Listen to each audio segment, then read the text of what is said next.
All right. Well, good morning, good afternoon, depending on what time zone you're in. This is On the Fly with Kai. I can't believe this is episode number 58. I want to thank everybody for giving me a much needed break last week. We took the week off and had some fun, but we're back at it here once a week. We come to you with tips, tricks, and hacks for entrepreneurs. And I'm really excited today. I have known Becky Williamson. Are you ready for this, Becky? You probably don't even know this. I just looked it up. We've known each other for about 13 years now. Oh my And gosh. we have met in and out of networking. Yeah. And she's just not your typical fitness professional. I love what she's up to. 30 years of corporate finance, personal training, and even scientific research. So she's become a research exercise physiologist at NASA Ames Research Center. So yes, she's a brainiac. She's got her master's degree, but during her tenure at NASA, it was fun. She did a research task team where they went to understand human movement in space. Like, how exciting is that? And she created a unique set of exercise trials to stimulate these astronauts I think the word is extravehicular. Is that correct? You That's want to say right. that word? We call it EVA. We use a lot of acronyms over there. EVA. Okay. But built the Working Human Profile Lab, and she published multiple papers on this as well. And in 2018, she realized her dream of having her own commercial space. She moved the personal training portion of her business to a commercial space 1 mile from her house. She's been magical at being able to really create the business that she wanted in the health and fitness arena. She's an advanced personal trainer. She's got another certification from the American College of Sports Medicine and is a certified personal trainer. I think I got most of that, Becky. I apologize if I didn't. You're an absolute rock star. And I'm excited to have you on the show. Thank you so much for coming. Well, thank you for having me. I'm excited to be here. And I did not know we'd known each other for 13 years. Time flies when you're having fun. Yeah, so we originally met at the chamber, and then we did things with eWomen, and Right. it's just gone on and on Polka Dot. We've just been gone on and on from there, so it's been really fun. I think the thing that stuck out for me when I read your background, and I forgot what a rock star you are. I mean, like, holy smokes. But you had, like, if you on paper at least, the sexiest career ever. I mean, working with astronauts at NASA and Yeah. all Yeah. this stuff. So what in the world made you leave that? Right. Because Right. people want to know, why did you zig when you could have just stayed? Yeah. So the story is long, but the long and short of it is after I got my master's degree, I was working in corporate fitness while I got my master's degree. And for some reason, I felt like I needed to do something more in research with bones and muscles and fitness and whatnot. So connections are everything. And somebody at the corporate fitness center said, I know somebody at NASA. He's not a bones and muscles guy. He's an engineer, but he could introduce you to the people who do all the bed rest studies. And long story short, I had what I thought would be an informational interview with that gentleman. And he said, we got a project coming up. We could use a person like you. And the rest is history. He hired me away from the corporate fitness center. And I spent 9 or 10 years at NASA working with engineers, trying to advance the concepts of the spacesuits, if you will, that the astronauts wore in space. But here's what I found out. Bones and muscles are interesting, but working in an engineering department for the space program, I found out was not my passion. I loved the people I worked with, but I wanted to get back to the fitness side of bones and muscles and human movement. So while I was still at NASA, I started a little side job, a little side hustle. And what was your little side hustle? Was that fitness? I started doing in-home personal training to help people feel better, move better, and have more energy. You've done a really good job of listening to your heart and doing what you need to do. And I've always been kind of impressed with that too. So, I mean, to ditch all that money and all that security and all that other stuff, it had to be scary. What was the catalyst, or what gave you the strength to finally go do it? If you knew your heart wasn't in it, a lot of people will stay in a career they're miserable for 30, 40 years. Right. Which is unfortunate. And of course, we all have mortgages to pay and children to put through school or dogs to take care of. We all have our financial responsibilities. My side hustle, which I did in the morning before work, and sometimes at lunchtime, I drive over to train somebody and come back. And I worked it in the evenings as well. So I've always worked a lot. But the impetus to jump ship actually was given to me. It wasn't something that I necessarily chose. The project we worked on at NASA Ames which is Mountain View, was going to be moved to Johnson Space Center in Houston. So I could have moved to Houston and applied for my job, but I didn't really want to move to Houston. And my family was here, everything was here. So I told my husband, I've had this side hustle for a while and I really like doing it. I'd like to grow this in-home, I drive to people personal training concept. How about this? When I finish at NASA, I think I finished in the month of February. I said, can I have 6 months? And if I can make X amount per month, which will help us cover the mortgage, bills, and the kids, I would like to run with it. If I can't, I'll go get a real job. And 6 months later, we were okay. It's amazing. So I think two things really resonated with me, because this is tips, tricks, and hacks for entrepreneurs. Luckily you're in a profession, I'm in a profession where you don't have to go all in at one time. That's Right. the first thing. You can dabble, you can see if you like it. Same thing with real estate, right? You could see if you like it. You did like it. And then you put together a plan, right? Mhm. Some people just go and they don't. What did that plan look like? Did you hire, because I know you use professionals to help you. Did you hire a coach right out of the bat? How did you put together a business plan? Right. What exactly did you do to make sure that 6 months you were taking the best advantage of your time?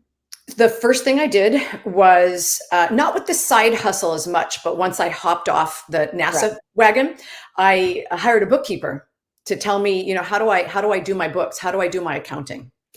I'm not really great at math, nor am I confident in math. So I hired a professional to do that. Then a little while later, I talked with a professional about getting liability insurance, because that's a big thing in my industry. You need to cover yourself. Eventually, I created an LLC.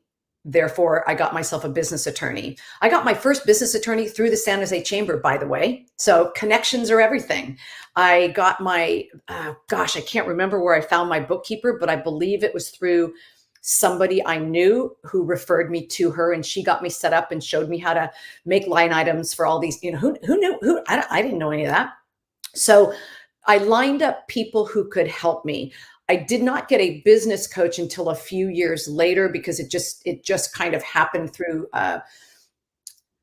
people I had met on the internet and information products I had purchased, where I found this business coach a little later on who was in my niche.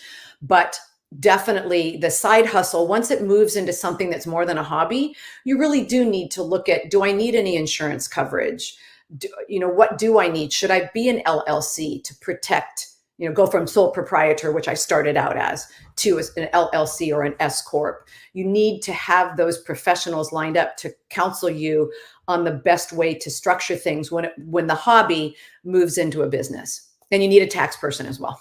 So Are you doing your own books now? Because I do remember coming by one time and I thought you were doing your books. Are you doing your own books now? I do. That my business is very simple. We don't carry inventory. Some of my friends in my industry think I'm a little crazy, but we hire out for payroll. Person I found from the San Jose Chamber, by the way, more connections. Yeah. But I do my own books because they're very, very simple at this point. So you hit on a couple things that I wanted to dive into a little bit. One is your real, I said connections a million times. I might call it your network. I might call it something else. How important is that? And how do you start developing that? And how did you intuitively know to do it? Well, I think the first thing an entrepreneur needs to do is to be okay asking for advice. That hasn't always been an area that I've been good at or willing to do, because I felt that perhaps asking for help was a sign of weakness. Like, oh, I shouldn't let anybody know I don't know how to do this. But I know what I'm really good at. And it's taken me 30 years in business. I know what I'm good at. But I also know to reach out and hire people to do things that I can't or don't want to do. So I was going to chamber lunches with being the fitness person when I was still at NASA. So I was in the chamber what seems like 100 years ago. And that's where I first started creating connections. And I still refer to some people that I've met in networking groups from 25 years ago, from Leeds Group, from the chamber. So I found a lot of the people that I consider my resources, not just bookkeepers and attorneys, but interior designers.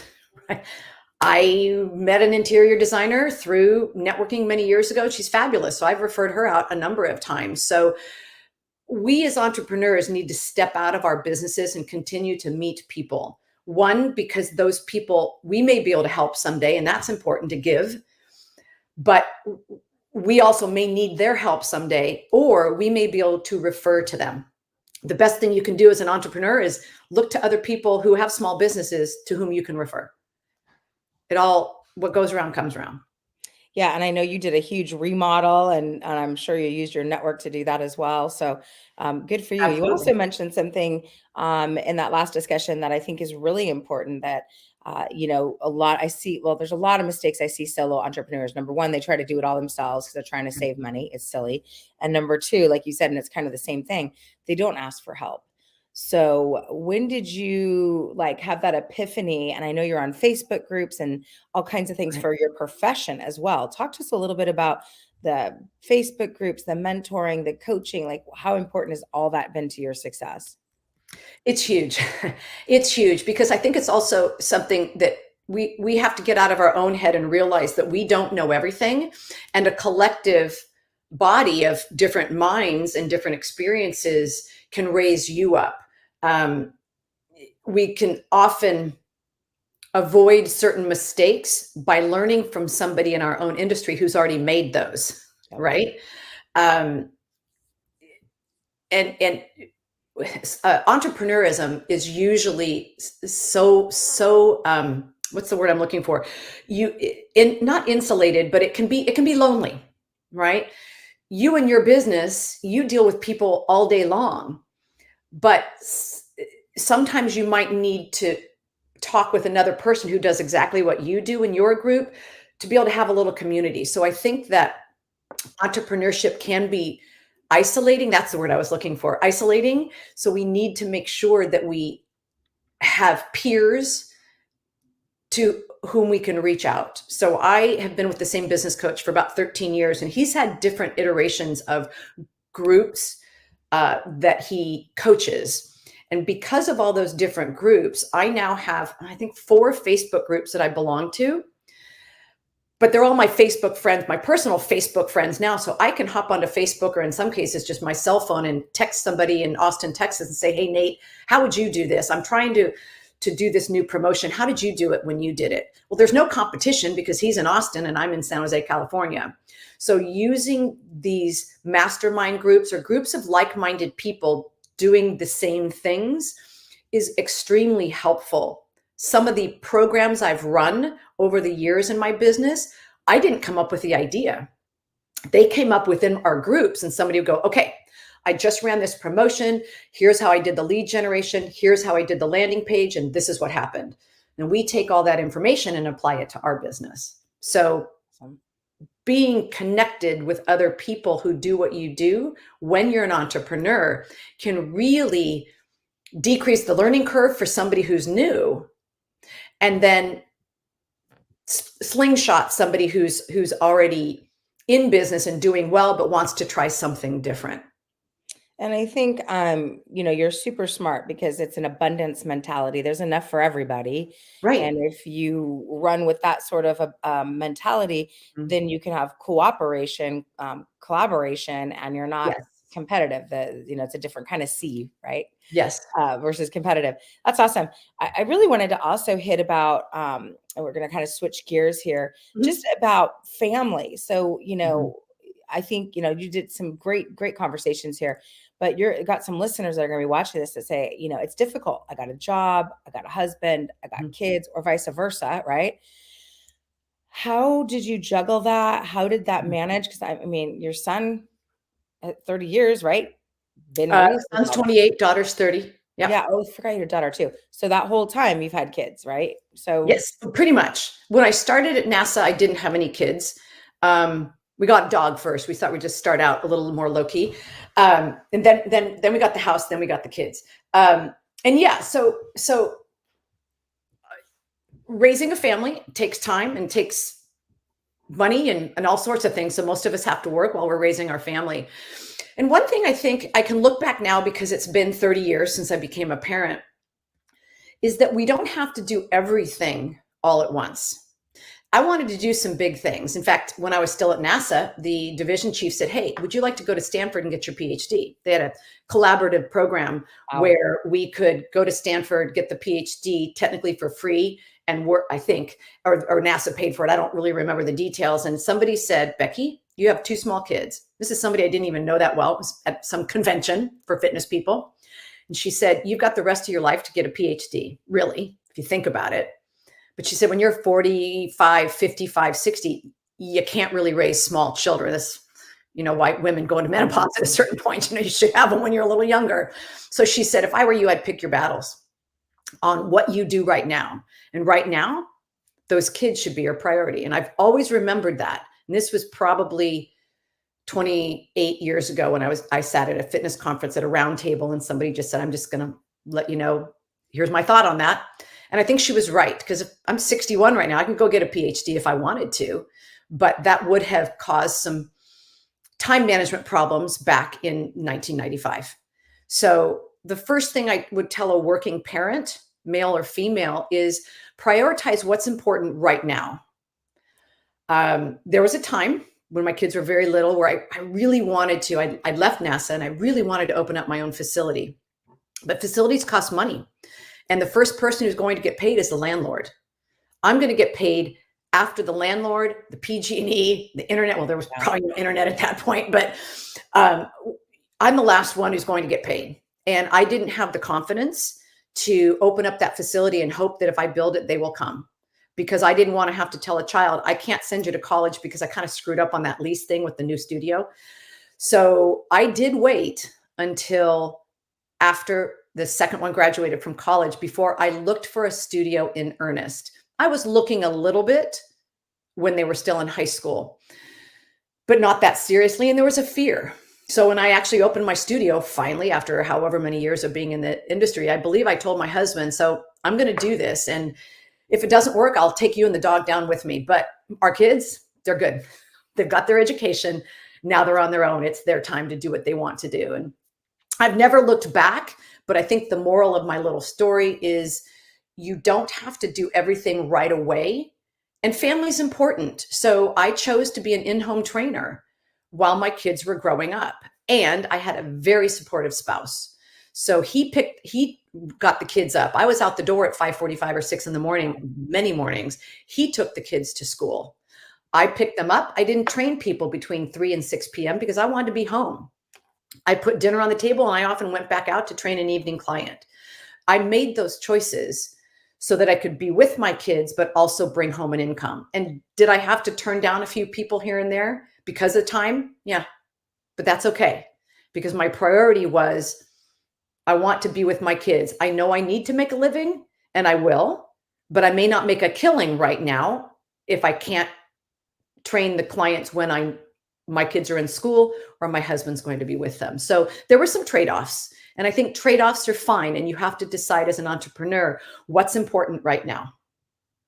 If it's the family, then dial back on the business and get enough business to support your needs, because there will probably be time when the children aren't as needy where you can work more on your business. And I think, what you're talking about is really give yourself permission to be able to be okay with it. Because I think a lot of women feel guilty because they're not doing their business. But when they're in their business, they feel guilty about not being with their family. And they feel, there's all that guilt stuff happening in there. So give yourself permission to make choices and live with it and be okay with it. Right. Yes. Because I remember saying to you just before the show started about there's a couple different directions you could have gone. I mean, you could have gone huge.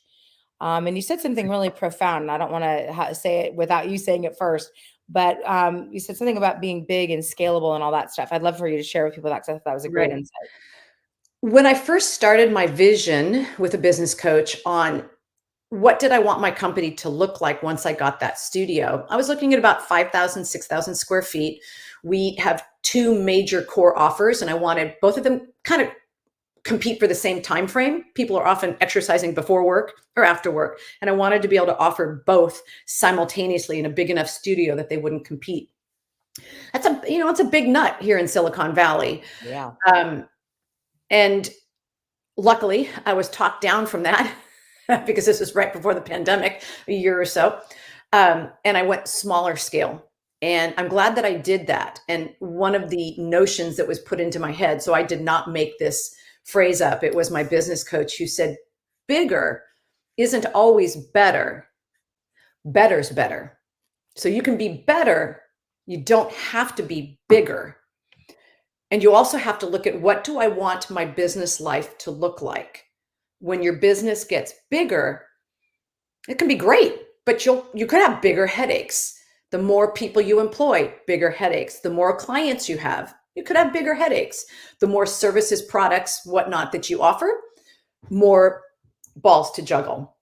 So you have to decide, what is my ideal business life? What do I want my life to look like as the entrepreneur? And that may change throughout your life. I wanted to be an in-home trainer with no overhead when my kids were little. I put 18,000 miles a year on my car. That's a lot of mileage. That's a lot of different cars. But that was fine, because I didn't have to worry about, do I have enough to pay the lease and still bring home enough money to make the family run? So that was my choice then. Then we move into the facility idea, and we have to decide, what is it that I want? Now, I'm not 25 anymore. And after some thought, I decided, I don't know that I want to manage a staff of 5 or 6 or 7. I don't think that's what I want. I think I want a studio close to my home, because I'll come and go several times a day. I don't want to be commuting on the freeways, because I did that for many years. So getting in the car and driving 40 minutes to my job was not what I wanted. So we looked for a smaller space near my house, because I wanted that as part of my ideal business and my work-life balance. So I think this is something that, as our businesses evolve, our ideal business, or our thought for our ideal business, can change, and that's okay. It can Yeah. morph with us as we go through different stages of our life. I think that's great. And knowing what you want. And I think you said, be careful what you wish for. So Mhm. speaking of, when you talked about the pandemic, I mean, I was forever grateful. I used to have an event center, and I'm like, thank goodness I didn't have it during that. How did that work for you with the pandemic, and what did you learn from it? Mhm. I'm not a person that does change well, so that was challenged. My rigidness was challenged, and we pivoted, especially with our larger group program. We pivoted very quickly. I think the pandemic, I think we went into lockdown on a Monday at midnight. Tuesday morning at 6:30, I was standing in front of a computer running people through a group workout. I'd never done it before. I would not say that it was pretty. First time we had, mute your phone, do this, turn your video on. It was not pretty, but we did it. I showed up and I did it. And within about 5 days, we figured out how to do semi-private personal training online as well. I drove around a lot around town and dropped off equipment at people's homes. So we learned to pivot. And I also learned that, and I think our many clients did as well, that we had to do things during the pandemic that maybe weren't ideal. Like maybe networking via Zoom isn't ideal, but it's better than not doing it. So I think that's what I learned, is to pivot and be more flexible and figure out, all right, I can't do what I normally do the way I normally do it. What can I do to still serve? What can I do to still lead? So that's what we did, is we pivoted to online. Not everybody adapted, but I knew that I needed to show up. So I needed to learn how to be more flexible. I learned to be okay learning new technology. You give me a new software program or new tech, I'm not real happy about that, because it's just overwhelming to me. I had to take a deep breath and dig in, and also having a son who's a software engineer, that kind of helped a little bit too. He did a little bit of my he did a little bit of the internet stuff and helped me with things and got me cables and cords that I needed. So, I don't need my son, the doctor. My son, the software engineer, came to my rescue and just helped me with a few things.